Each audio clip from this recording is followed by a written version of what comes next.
नमस्कार। आज हम वक्फ बिल के ऊपर जो सुप्रीम कोर्ट में पेंडिंग था उसके ऊपर अपडेट कर रहे हैं। ये बिल पार्लियामेंट से पास होने के बाद और चैलेंज हुआ सुप्रीम कोर्ट में, जिसमें करीब 3600 पेज हैं।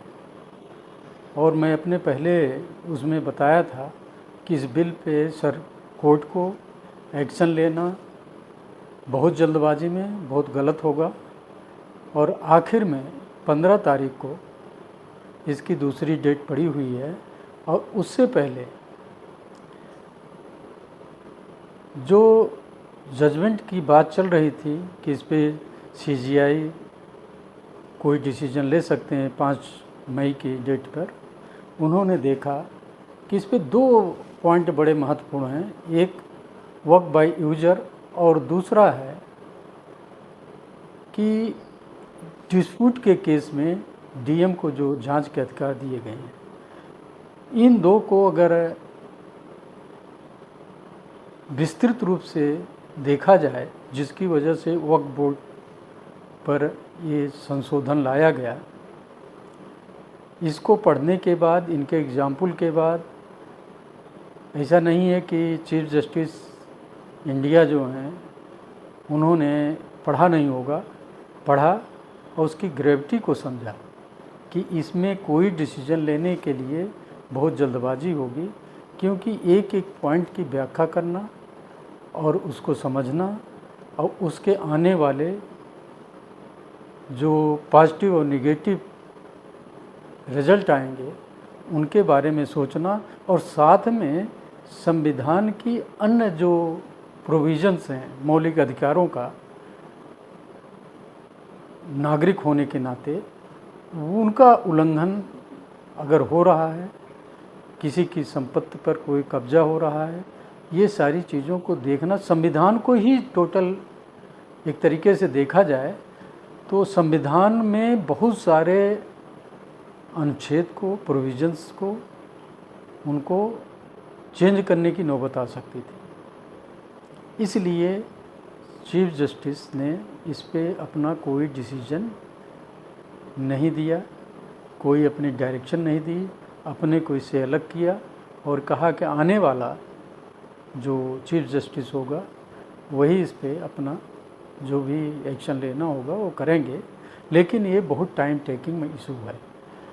इसको मैंने पहले भी अपने उसमें बताया था कि ये जल्दबाजी में जो डेट में कर रहे थे कि हम ये आदेश पारित करेंगे, हम आदेश पारित करेंगे, वो एक्चुअली गलत था।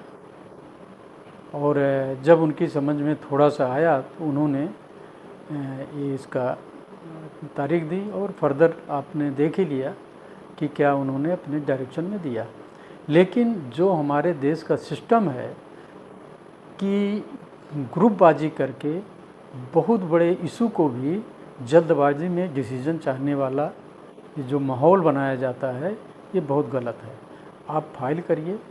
इसके साथ उन हिंदुओं के जो याचिकाएं हैं जो पेंडिंग हाई कोर्ट में है या सुप्रीम कोर्ट में अभी इन्होंने लगाई है, उनको भी क्लब करके एक साथ सुना जाए और उसके आउटकम को लेके फिर कोई इस पे एक राय बनाई जाए।